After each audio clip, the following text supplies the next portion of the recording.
The waitress dropped her tray when she saw the millionaire customer. He was her husband, who died 7 years ago. Sarah Thompson stood behind the counter of the upscale New York restaurant, her hands trembling slightly as she arranged silverware. At 35, she cut a striking figure with her auburn hair pulled back into a neat bun, green eyes sharp and alert. Yet, beneath her composed exterior, lay a woman still grappling with a profound loss. 7 years ago, Sarah's world had shattered when her husband Michael was declared dead after a tragic boating accident off the coast of Miami. They had been married for just 3 blissful years, their future stretching bright and endless before them. Michael, a promising young entrepreneur, had been on the cusp of closing a major deal that would have catapulted their lives into a new realm of possibilities. In the wake of his death, Sarah had been left not just with overwhelming grief, but also with mountains of debt. Michael's fledgling business ventures, once so full of potential, had become anchors dragging her down into financial ruin. The life insurance payout had barely covered the funeral expenses and outstanding bills. Forced to rebuild her life from scratch, Sarah had moved to New York, leaving behind the painful memories of her life with Michael in Miami. She'd taken any job she could find, eventually working her way up to a position as a waitress at Le Papillon, one of the city's most exclusive restaurants. The irony wasn't lost on Sarah. Here she was, serving meals that cost more than she made in a week, to the very type of successful, wealthy people she and Michael had once aspired to be. Yet, she took pride in her work, finding a sense of purpose in the precise choreography of high-end service. Her colleagues admired her for her resilience and work ethic, but few knew the depth of the sorrow she carried. Only in the quiet moments, when the restaurant was empty and the lights were dim, did Sarah allow herself to remember the sound of Michael's laugh, the warmth of his embrace, the dreams they had shared. As she finished polishing the last fork, Sarah glanced at her reflection in the mirrored wall behind the bar. She barely recognized the woman staring back at her. Older, warier, but stronger too. She had survived the unsurvivable, had built a new life from the ashes of her old one. Little did Sarah know that on this ordinary Tuesday evening, her carefully reconstructed world was about to be turned upside down once again. The universe, it seemed, wasn't done with Sarah Thompson just yet. The evening began like any other at Le Papillon. The soft clink of crystal glasses mingled with the murmur of affluent diners, the air perfumed with the aroma of exquisite French cuisine. Sarah moved through the dining room with practiced grace, refilling water glasses and attending to the needs of her assigned tables. As the maître d'hôtel approached her, Sarah straightened, ready for her next task. "Sarah," he said in a low voice, "we have a last-minute VIP reservation. Table 12. It's yours." Sarah nodded, hiding her surprise. Table 12 was the most coveted spot in the restaurant, tucked away in a secluded corner with a stunning view of the New York skyline. It was usually reserved weeks in advance for celebrities or high-profile business people.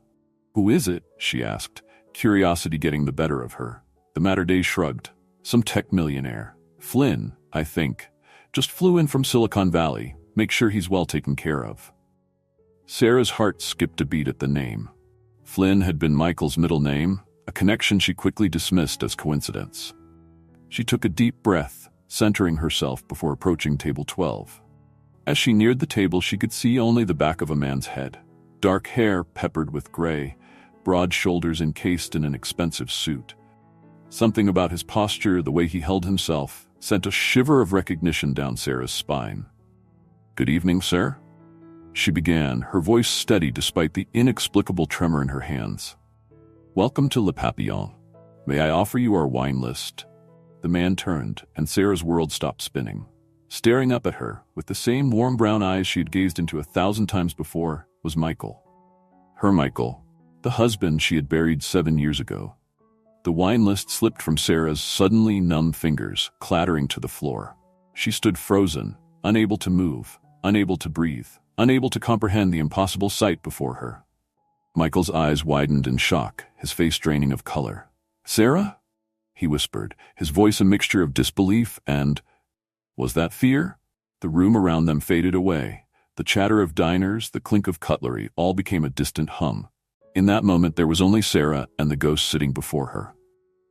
"This isn't possible," Sarah managed to choke out, her voice barely audible. "You're dead. We buried you. I mourned you." Michael stood slowly, his movements careful as if approaching a frightened animal. "Sarah, I can explain," he started, reaching out towards her. Sarah flinched away from his touch, the spell of shock breaking. Reality came crashing back in, bringing with it a tidal wave of emotions, confusion, anger, betrayal, and a wild, irrational hope that threatened to overwhelm her. "Explain," she hissed, struggling to keep her voice low. "Explain how you've been alive all this time, how you let me think you were dead, how you left me alone to drown in debt and grief." Michael's face crumpled with guilt. "Please, Sarah, not here. Let me tell you everything. I never wanted to hurt you. You have to believe me." But Sarah was beyond listening. 7 years of pain and loneliness crashed over her, leaving her gasping for air. The room started to spin, black spots dancing at the edges of her vision. "Miss Thompson? Are you all right?" The concerned voice of the maitre d' cut through the fog in Sarah's mind. She realized she had been standing there, staring at Michael, for who knows how long. With a Herculean effort, Sarah pulled herself together. "I'm fine," she managed, though her voice sounded strange to her own ears. I need a moment." Without waiting for a response, she turned on her heel and fled, leaving behind a stunned Michael and a confused maitre d'. She pushed through the kitchen doors, ignoring the startled looks from her colleagues, and burst out into the alley behind the restaurant. The cool night air hit her like a slap, and Sarah gulped it down greedily. She leaned against the rough brick wall, her legs threatening to give out beneath her. Her dead husband was alive. He was a millionaire, and he was sitting at table 12, waiting for her to take his order. As the reality of the situation sank in, Sarah realized that her carefully rebuilt life had just been shattered once again. And this time, she had no idea how to pick up the pieces. Sarah's mind raced as she tried to make sense of what had just happened. The alley's darkness pressed in around her, mirroring the confusion and turmoil swirling within. How could Michael be alive? Why had he let her believe he was dead all these years? As her initial shock began to subside, fragments of memory started to surface. Little inconsistencies about Michael's supposed death that she had dismissed in her grief now took on new significance. The body that had been too damaged for her to view. The strangely impersonal condolences from his business partners. The mysterious payment that had cleared their mortgage just weeks after his death. A horrible suspicion began to form in Sarah's mind. Had Michael faked his own death? But why? They had been happy, hadn't they? She thought back to those last few weeks before the accident. Michael had been stressed, secretive, often working late into the night. She had attributed it to the big deal he was working on. But now? Sarah's revelations were interrupted by the sound of the back door opening. She tensed, half expecting to see Michael, but it was only Jake, one of the line cooks. "Sarah, you okay?" Jake asked, concern evident in his voice. "The boss is looking for you. Says there's some kind of situation with a VIP guest." Sarah swallowed hard, forcing herself to stand up straight. "I'm fine, Jake. Just needed some air. Tell Marco I'll be right in." As Jake disappeared back into the kitchen, Sarah took a deep breath, steeling herself for what she had to do next. She couldn't run away from this, no matter how much she wanted to. She needed answers, and there was only one person who could give them to her.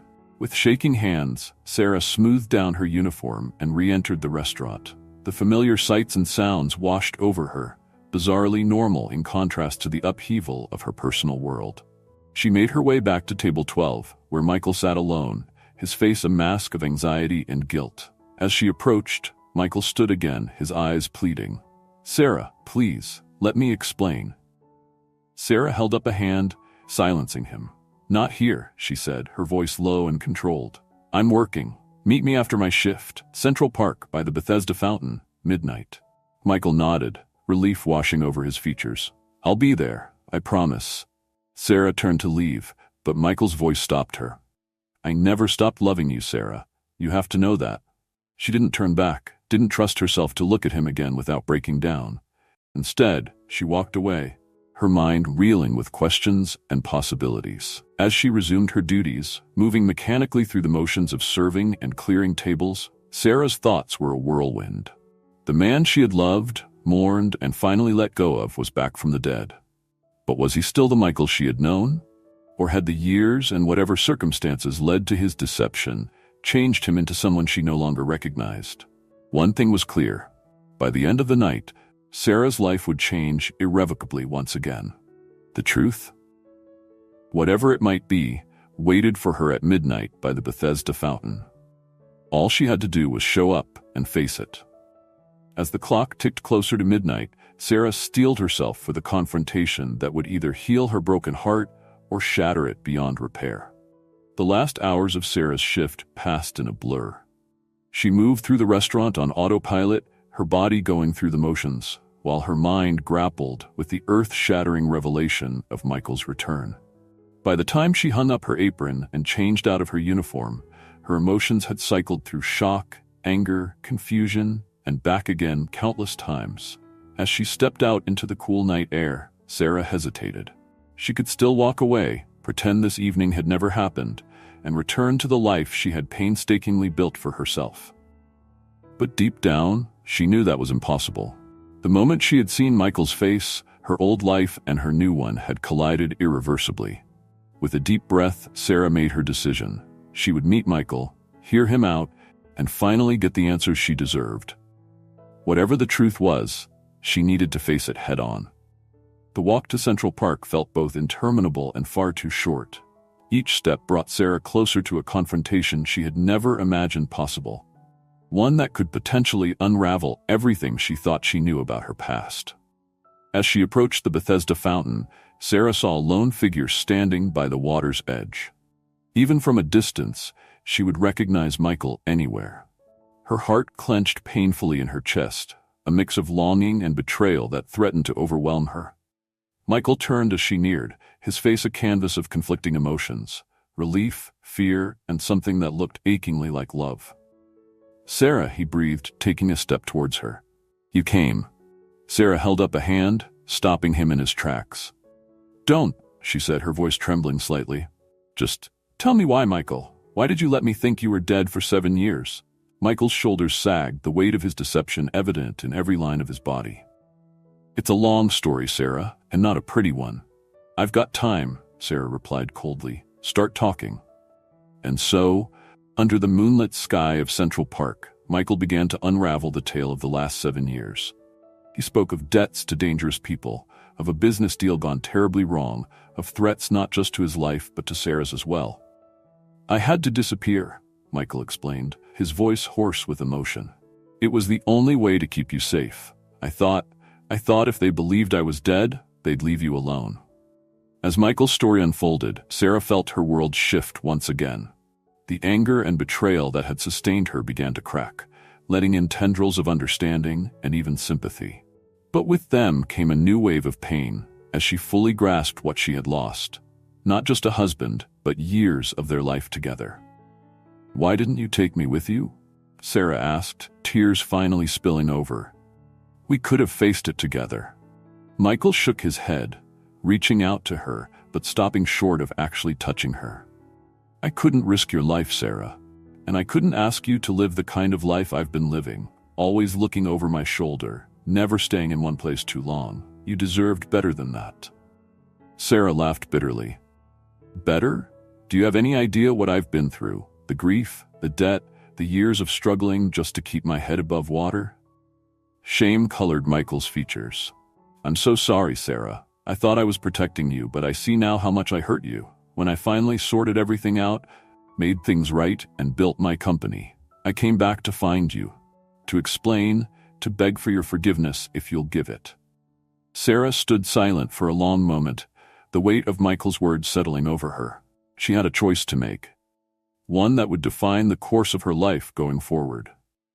She could forgive Michael, try to understand his motivations, and perhaps even rebuild some semblance of the life they had lost. It would be difficult, fraught with trust issues and the pain of lost years, but there was a chance for healing, for reclaiming the love they had once shared. Or she could walk away. She could acknowledge the closure this conversation had brought her, but choose to continue on the path she had forged for herself in Michael's absence. It would mean letting go of the past definitively, but it would also mean honoring the strength and independence she had discovered in herself. As the fountain bubbled quietly beside them and the New York City skyline twinkled in the distance, Sarah made her decision. The consequences, whatever they might be, would reshape her future irrevocably. She took a deep breath and looked Michael in the eye, ready to voice the choice that would set the course for the rest of her life. As Sarah stood at the crossroads of her past and future, another drama was unfolding across the city. In a dimly lit office high above the streets of Manhattan, a man named Victor Rossi pored over documents spread across his desk. His weathered face was creased with concern as he examined financial records and newspaper clippings. Victor had been Michael's business partner before the alleged boating accident 7 years ago. He had always harbored suspicions about Michael's sudden disappearance and supposed death, but he had never been able to prove anything. Now, with Michael's unexpected return, Victor's old doubts had resurfaced with a vengeance. A soft knock on the door interrupted his concentration. "Come in," Victor called out, hastily shuffling the papers into a semblance of order. A young woman entered, her sharp suit and alert eyes marking her as more than just an ordinary assistant. "Mr. Rossi," she said, "I have the information you requested on Michael Flynn's current business activities." Victor leaned forward, his interest piqued. "What have you found, Alexis?" Alexis placed a file on his desk. "It appears Mr. Flynn has built quite an empire for himself in Silicon Valley. His tech company, Phoenix Innovations, is on the verge of going public. The IPO is expected to make him a billionaire." Victor's eyes narrowed. "Phoenix Innovations," he mused. "Rising from the ashes. How appropriate." He flipped through the file, his frown deepening. "These technologies? Some of them look remarkably similar to projects we were working on before Michael's accident." Alexis nodded. "I noticed that too, sir. It seems Mr. Flynn may have used your joint research as a foundation for his new company." Victor leaned back in his chair, his mind racing. "This is bigger than I thought, Alexis. Michael didn't just disappear with our money. He stole our ideas, our future." He stood up abruptly, moving to the window that overlooked the glittering New York skyline. "We need to move quickly. If Michael is back in town, it's not just for a nostalgic visit. He's planning something." Alexis hesitated for a moment before speaking. "There's something else, sir. Our sources spotted Mr. Flynn at Le Papillon tonight. He appeared to have some sort of confrontation with one of the waitresses." Victor turned sharply. "A waitress? Did you get a name?" Alexis consulted her notes. "Sarah Thompson, sir. She's been working at Le Papillon for about 5 years now." Victor's eyes widened in recognition. "Sarah. Michael's wife, the one he left behind." He paused, a plan forming in his mind. "This could be our way in, Alexis. Sarah could be the key to unraveling whatever Michael is planning." He turned back to his desk, suddenly energized. "I want everything you can find on Sarah Thompson. Her current address, her routines, her friends, and keep a close eye on Michael. I want to know every move he makes." Alexis nodded, already tapping notes into her tablet. "What are you thinking, sir?" Victor's face was grim with determination. "I'm thinking it's time to pay Sarah Thompson a visit. If Michael has reached out to her after all these years, she might have information we need. And if not, well, she might be interested to learn the truth about her not-so-dead husband's activities." As Alexis left to carry out her orders, Victor turned back to the window, his reflection ghostly in the glass. The city stretched out before him, a maze of lights and shadows, much like the tangled web of deceit he found himself in. Somewhere out there, Michael Flynn was orchestrating his next move. Victor was determined to be one step ahead, and Sarah Thompson, whether she knew it or not, had just become a crucial pawn in a game that had been 7 years in the making. Little did Victor know that at that very moment, Sarah was facing her own moment of truth in Central Park. Her decision poised to send ripples through the carefully laid plans of both Michael and Victor. As the night deepened, the 3 players in this unfolding drama, Sarah, Michael, and Victor, were set on a collision course that would shake the foundations of their lives and potentially reshape the future of the tech industry itself. Back in Central Park, the tension between Sarah and Michael was palpable. The weight of 7 years of separation, of grief and secrets, hung heavy in the air between them. Sarah's decision trembled on her lips, the power to reshape both their futures held in the balance of her next words. "Michael," she began, her voice barely above a whisper, "I can't just forgive and forget. What you did, it broke me. I spent years putting myself back together." Michael's face fell, but he nodded in understanding. "I know, Sarah. I don't expect forgiveness. I needed you to know the truth, to understand why I did what I did." Sarah took a deep breath, steeling herself for what she was about to say. "I understand why you felt you had to disappear, but I don't understand why you stayed away for so long, why you let me suffer alone for 7 years. She paused, gathering her thoughts. "I'm not the same person you left behind, Michael, and I'm sure you're not the same either. We can't just pick up where we left off." Michael's eyes shimmered with unshed tears. "I know that, Sarah. I don't expect, I hope." He trailed off, seemingly at a loss for words. In that moment, seeing Michael struggle, Sarah felt a flicker of the love she had once felt for him. It was a shadow of what it had been, tempered by years of pain and separation, but it was there nonetheless. "I'm not saying never," Sarah said softly, "but if there's any chance for us, we need to start over, slowly, as friends first." Relief washed over Michael's face. "Friends," he repeated, a small smile tugging at his lips. "I'd like that." As they stood there, the first hints of dawn beginning to lighten the sky, Sarah felt as if a great weight had been lifted from her shoulders. The pain wasn't gone, the betrayal not forgotten, but for the first time in 7 years, she felt hope. "Tell me about your life," Sarah said, moving to sit on a nearby bench. "What have you been doing all these years?" Michael joined her, maintaining a respectful distance. He began to talk, haltingly at first, then with increasing animation. He told her about the early years of hiding, of the constant fear and loneliness, then of his gradual rebuilding, the ideas that had sparked his new company, the success that had finally allowed him to return. As he spoke, Sarah found herself drawn in despite her reservations. This was still Michael, the man she had fallen in love with all those years ago. His passion, his drive, his ability to light up when talking about his work, those things hadn't changed. In turn, Sarah shared her own story. The struggle of the early years after his death, the slow process of rebuilding her life. She told him about her job at Le Papillon, the friends she had made, the small victories that had kept her going. As they talked, the sun rose over New York City, painting the sky in shades of pink and gold.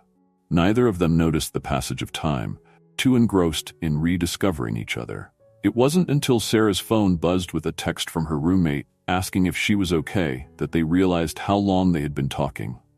"I should go," Sarah said, standing up reluctantly. "I have the lunch shift today." Michael nodded, rising as well.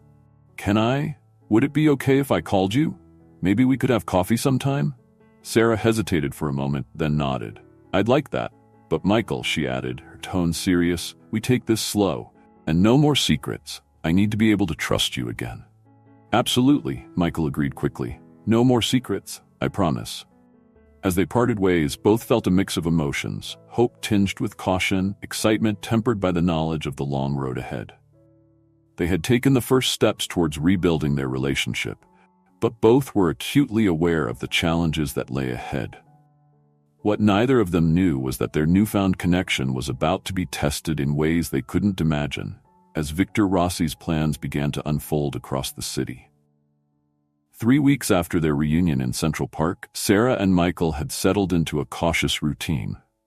Coffee dates, long walks, careful conversations as they navigated the complex terrain of their shared past and separate presents.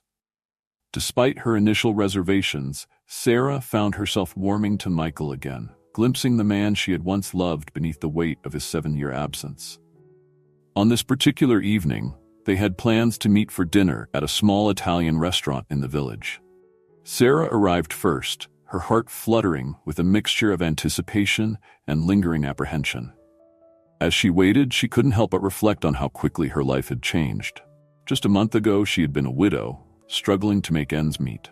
Now she was reconnecting with her not-so-dead husband, a millionaire tech entrepreneur. Her musings were interrupted by the arrival of Michael, looking dashing in a tailored suit. He greeted her with a warm smile and a gentle kiss on the cheek, a gesture that still sent a jolt through Sarah's system. As they settled into their seats and ordered, the conversation flowed easily. Michael was in the middle of describing his latest project when Sarah noticed a change in his demeanor.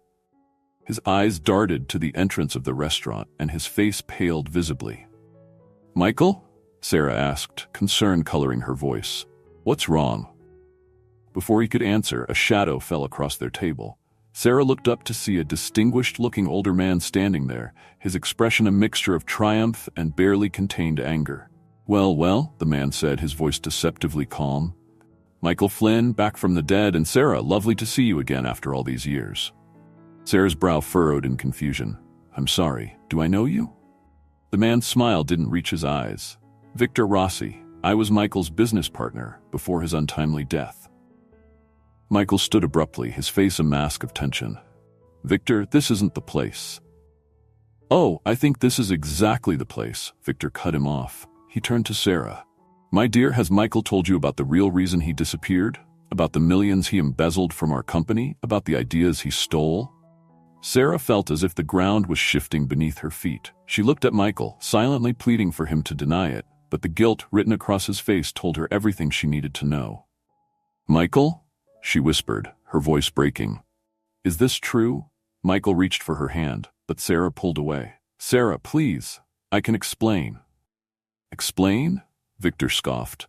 "Like you explained to the authorities?" "Oh wait, you didn't. You just vanished, leaving Sarah and me to pick up the pieces." The restaurant had gone quiet, other diners watching the unfolding drama with poorly disguised interest. Sarah felt exposed, vulnerable, her carefully reconstructed world crumbling around her once again. "I think you both owe me some answers," she said, her voice surprisingly steady despite the turmoil inside her. Victor smiled, a predatory gleam in his eyes. "Oh, I have answers, my dear, and so much more. Why don't we take this somewhere more private? I have a car waiting outside." Sarah stood, her decision made in a split second. "Lead the way, Mr. Rossi."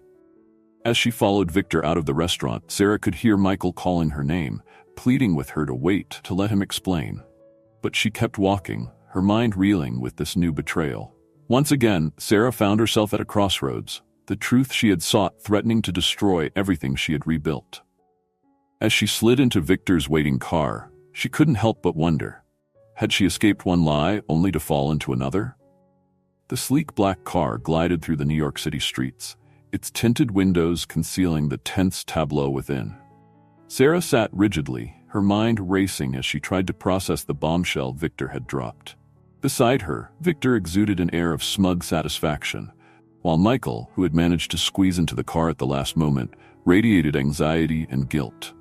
"All right," Sarah said, breaking the heavy silence. "I want the whole story, from both of you.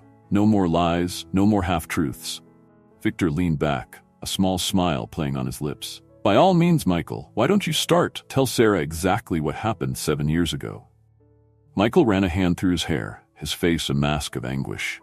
"Sarah, you have to understand. Our company was in trouble. We'd overextended ourselves, made some bad investments. We were on the verge of losing everything. So you decided to steal and run?" Sarah's voice was sharp with disbelief. "It wasn't like that," Michael protested.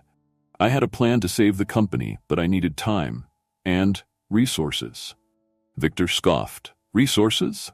Is that what you call embezzling millions and disappearing with our research and development files?" Sarah's head was spinning. "But you told me you left to protect me, that there were dangerous people after you." "There were," Michael insisted. "Victor had gotten us involved with some unsavory investors. When I took the money and the research, I knew they'd come after me. That's why I had to make everyone believe I was dead, to protect you and to buy myself time to turn things around." Victor's face darkened. "Don't try to pin this on me, Michael. You were just as involved in those deals. The only difference is, I stayed to face the music while you ran like a coward." As the two men argued, Sarah felt a surge of anger rising within her. "Enough," she shouted, silencing them both. "Do you have any idea what your actions did to me, to the people who worked for you? I lost everything, Michael. Our home, our savings, my sense of security, all while you were off building your new empire." Michael reached for her hand, but Sarah pulled away. "I'm so sorry, Sarah. I never meant for you to suffer. I thought..." I thought once I'd turned things around, I could come back and make everything right. Make it right? Victor interjected. By stealing my ideas and passing them off as your own? By building a billion-dollar company on the back of our joint research? Sarah's eyes widened. Billion-dollar company? Michael, what is he talking about? Michael sighed heavily. Phoenix Innovations, my tech company in Silicon Valley. It's been very successful. We're about to go public. And the core technologies, Victor added, are based on the research we were doing together before Michael's convenient death. Sarah felt as if she were drowning, each new revelation pulling her further under. The Michael she had known, the man she had loved and mourned, seemed to be disappearing before her eyes, replaced by someone she barely recognized. I wanted to tell you everything, Sarah, Michael pleaded. That's why I came back, to make things right, with you and with Victor. Victor laughed bitterly. Make things right? By offering me a paltry settlement? By trying to buy my silence? It wasn't like that, Michael insisted. I was trying to compensate you for your share of the original research, to give you credit for your contributions. As the car pulled up to a stop in front of a towering office building, Sarah made a decision. I need to hear this from both of you, separately. No more accusations, no more interruptions. She turned to Victor. You first, in your office. Michael, you wait here. Victor nodded, a triumphant gleam in his eye as he led Sarah into the building. In his opulent office, he laid out his side of the story, the years of hard work, the betrayal he felt at Michael's disappearance, the struggle to keep the company afloat in the aftermath. I'm not innocent in all this, Sarah, Victor admitted, but I paid for my mistakes. Michael? He took the easy way out and left us all to deal with the consequences.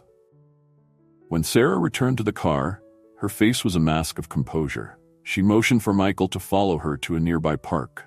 There, under the canopy of trees, she listened as Michael poured out his version of events. The panic that had driven him to such desperate measures, the years of guilt and loneliness, the burning desire to make amends. I know I can never undo the pain I caused you, Sarah, Michael said, his voice choked with emotion. But everything I've built, everything I've accomplished, it was all for you. To create a life worthy of the one I took from you. As the sun began to set, casting long shadows across the park, Sarah found herself at the center of a tangled web of lies, betrayal, and misguided intentions. The truth, she realized, was far more complex than she had imagined. With both sides of the story laid bare before her, Sarah knew that the next steps she took would not only determine her own future, but potentially the fates of both Michael and Victor as well. The question was, could there be a resolution that would bring justice, redemption, and perhaps even forgiveness? As twilight deepened over the city, Sarah stood at the edge of the park, her mind a whirlwind of conflicting emotions and revelations. The two men who had shaped the course of her life over the past 7 years waited anxiously. Michael in the car, Victor in his office, each hoping Sarah would side with his version of events. But as she stood there, watching the city lights flicker to life, Sarah realized something profound. This wasn't about choosing sides. It was about reclaiming her own agency, her own voice in a story that had spun wildly out of her control. With a deep breath, Sarah made her decision. She pulled out her phone and sent identical messages to both Michael and Victor. Meet me at Le Papillon. 1 hour. Returning to the restaurant where this whole saga had begun felt right to Sarah. It was her turf, a place where she had rebuilt her life and found her strength over the past 7 years. As she waited in a private dining room, Sarah's mind was clear for the first time in weeks. She had been a pawn in their game for too long. Now it was time to take control. Michael arrived first, his face etched with worry and hope.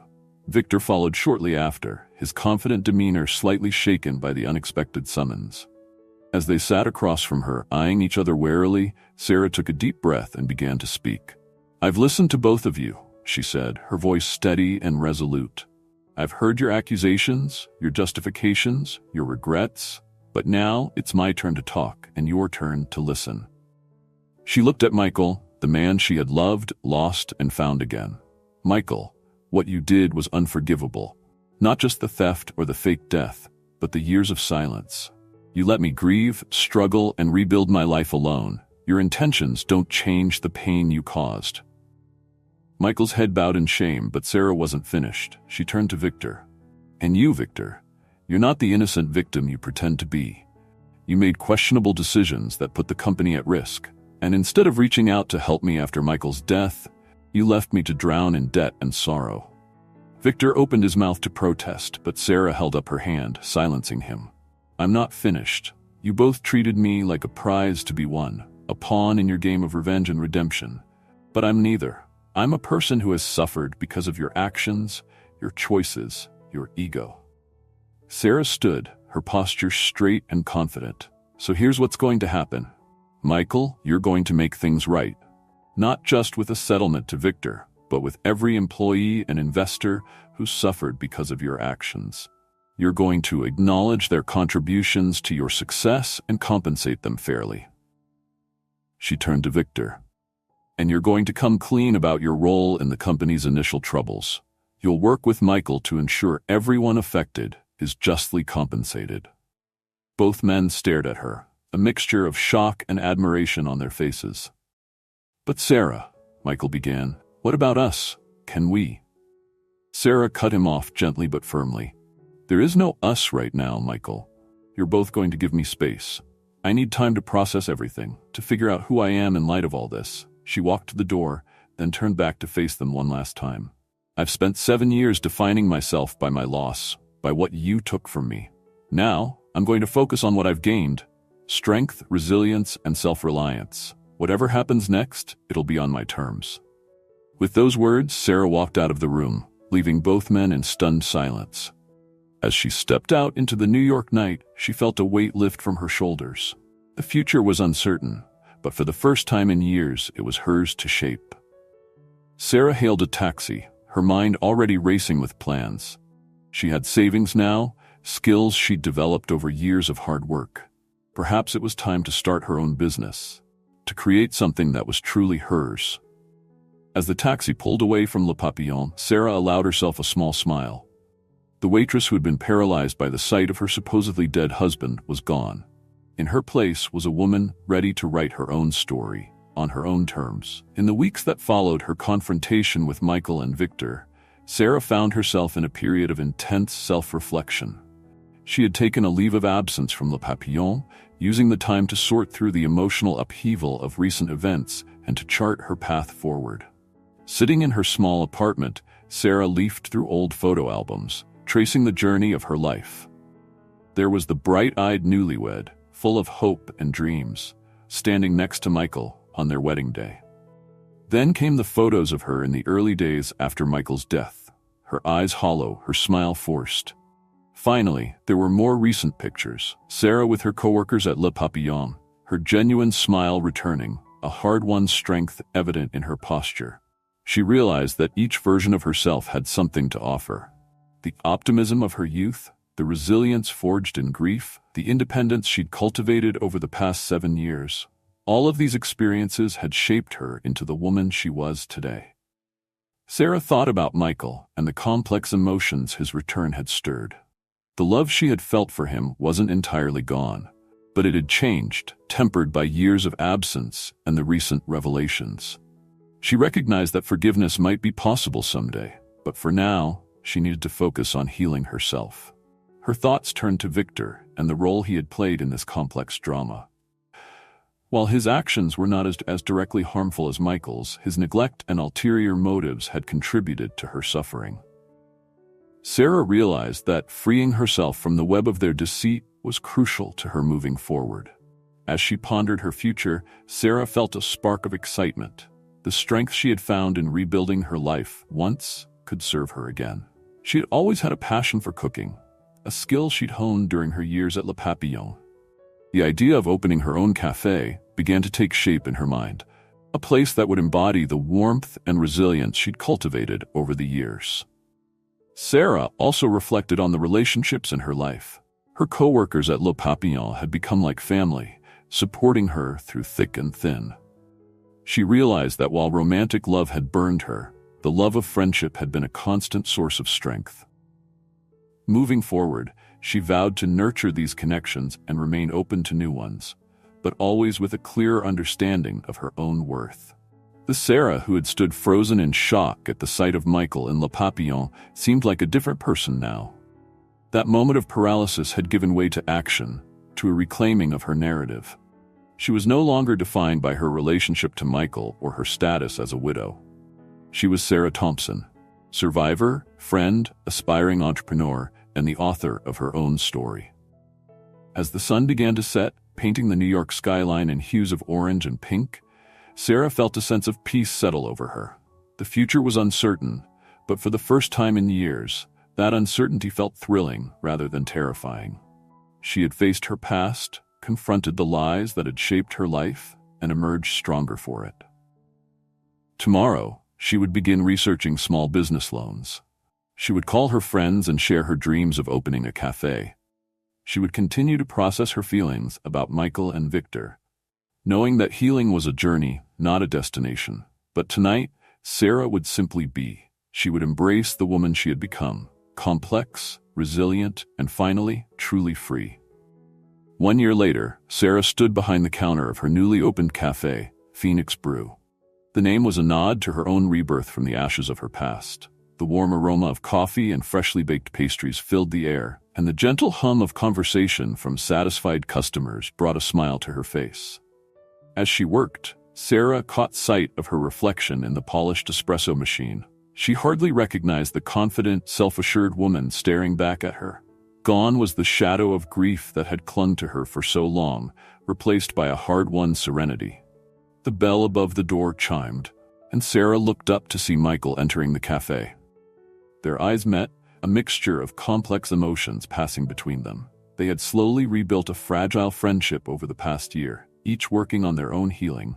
"Your usual?" Sarah asked with a small smile. Michael nodded, returning the smile. "The place looks great, Sarah. You've really made something special here." As she prepared his coffee, Sarah reflected on the journey that had brought her to this moment. The shock of seeing her dead husband, the pain of betrayal, the struggle to reclaim her narrative, all of it had led her here, to this place of strength and self-discovery. She handed Michael his coffee, their fingers brushing slightly in the exchange. There was no spark, no rush of old feelings, just a peaceful acknowledgement of their shared history and separate paths. As Michael turned to leave, Sarah called out, "You know, I never thanked you." He paused, confusion evident on his face. "For what?" Sarah's smile was genuine, touched with the wisdom of her experiences. "For teaching me that the most important relationship in my life is the one I have with myself." Michael nodded, understanding and a hint of regret in his eyes. As he left, Sarah turned back to her cafe, to the life she had built with her own 2 hands. The paralyzed waitress was long gone. In her place stood a woman who had faced her past, reclaimed her present, and looked forward to her future with hope and determination. Sarah Thompson was finally the author of her own story, and she couldn't wait to see how the next chapter would unfold.